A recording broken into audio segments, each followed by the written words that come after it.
If groceries take a big part of your budget, this video is for you. I'm not here to sell anything, and I'm not going to tell you to buy less food, switch brands, or change how your family lives day to day. Most families are already doing their best. They're busy. They're managing work, kids, schedules, and bills. What I want to show you instead is a simple setup families use to earn money back on groceries they already buy every single week. Nothing extreme, nothing complicated. No tracking, no lifestyle changes. Just something that runs quietly in the background once it's set up properly. For most families, groceries are one of the biggest monthly expenses, usually right after housing.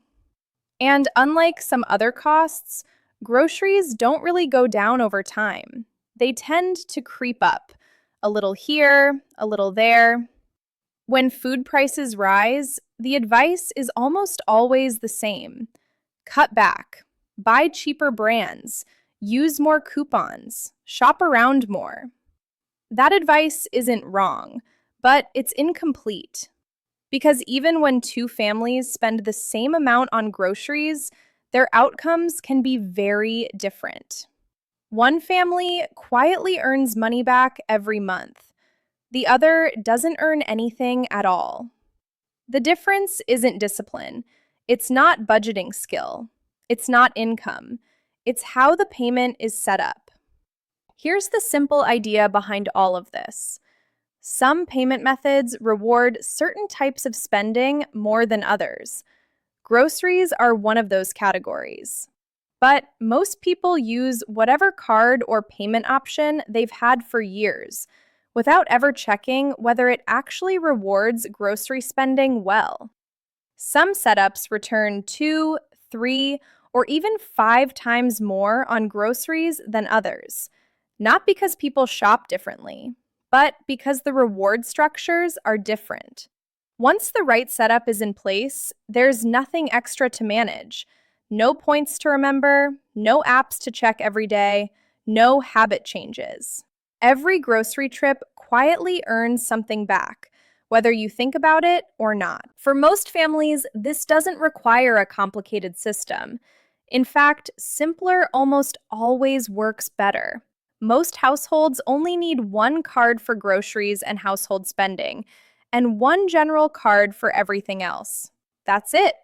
The grocery card is chosen based on how groceries are categorized, how rewards are earned, and whether the setup still makes sense month after month. The biggest mistakes families make are using one flat card for everything, chasing too many rewards at once, or never revisiting what they already use. When systems get complicated, people stop using them, and unused systems don't work. You don't need to optimize every dollar. You just need something that fits how your family already spends. A lot of people ask which options fit their situation best. And the honest answer is it depends. It depends on how much a household spends on groceries. It depends on where they shop. And it depends on how simple they want things to be. That's why I put a few examples and simple comparison tools in the description below. They're not requirements. They're just there to make the options clearer if you want to look deeper. You don't need to use everything.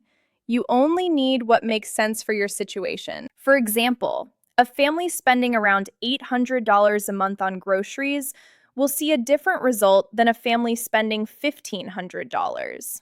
But in both cases, the setup matters more than the store. Over time, small percentages add up. Not overnight, not dramatically, but quietly. Month after month, year after year. That's how these systems work best. You don't need to change how you live to make this work. You just need a setup that matches what you already do. If groceries are a big line item in your budget, everything you need to understand this is below. Take your time and only use what makes sense for your family.